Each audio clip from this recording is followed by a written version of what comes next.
வணக்கம் நட்புகளே. ஆப்பம் ஊற்ற போகிறேன் பிரேக்ஃபாஸ்ட்டுக்கு இன்னைக்கு. அது எப்படி புளிச்சிருக்கு, நான் என்ன ரேஷியோவில் அதை ஊற வச்சு அரைச்சேன், அதுதான் இன்னைக்கு வீடியோ. வாங்க பார்க்கலாம். இட்லி அரிசி, 1 டம்ளர் இட்லி அரிசி. இந்த டம்ளர் அளவு நீங்கள் எந்த டம்ளர் எடுத்துருக்கீங்களோ அந்த டம்ளரில் 1 டம்ளர் இட்லி அரிசி. அதே டம்ளரில் 1 டம்ளர் பச்சரிசி. இது கடையில் வாங்கின பச்சரிசி தான், ரேஷன் அரிசி கிடையாது.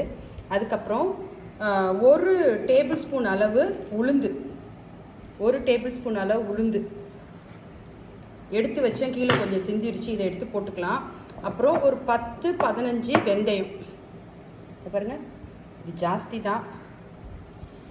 இவ்வளோ ஒரு 3 மணி நேரம் இதை 2 தடவை கழுவிட்டு 3 மணி நேரம் ஊற வச்சுட்டு அதுக்கப்புறம் நம்ம அரைச்சிக்கலாம். அரைச்சி உப்பு போட்டு கரைக்கும் போது நம்ம அந்த ஆல்ரெடி நம்ம பழைய வீடியோ பார்த்துருந்தவங்களுக்கு தெரியும், தேங்காய் தண்ணி எடுத்து வச்சுருக்கேன்.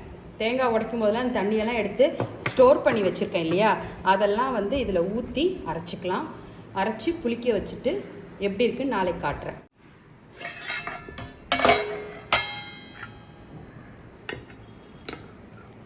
இந்த மாவு நல்லா புளிச்சிருக்கு, இதை நம்ம கரைச்சிக்கலாம்.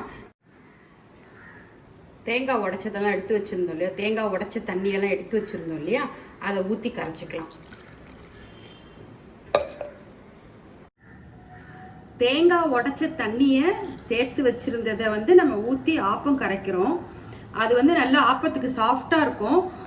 நம்ம வந்து எக்ஸ்ட்ராவாக வந்து ஆப்ப சோடான்னு சொல்லுவாங்க இல்லையா, இல்லை சோடா மாவுன்னு சொல்லுவாங்க இல்லையா, அது போட வேண்டிய அவசியமே இல்லை.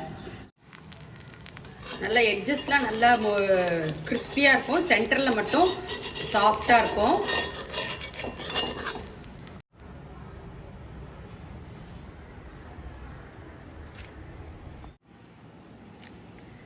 பாருங்க, ஆப்பத்தை நம்ம பிச்சோன்னா சென்டரில் இப்படி நல்லா சாஃப்டாக இருக்குது. பாருங்கள், நம்ம சோடா மாவே போடாமல் அந்த தேங்காய் தண்ணி எடுத்து வச்சு செய்யறதுலேயே நல்லாயிருக்கு, நல்லா வரும்.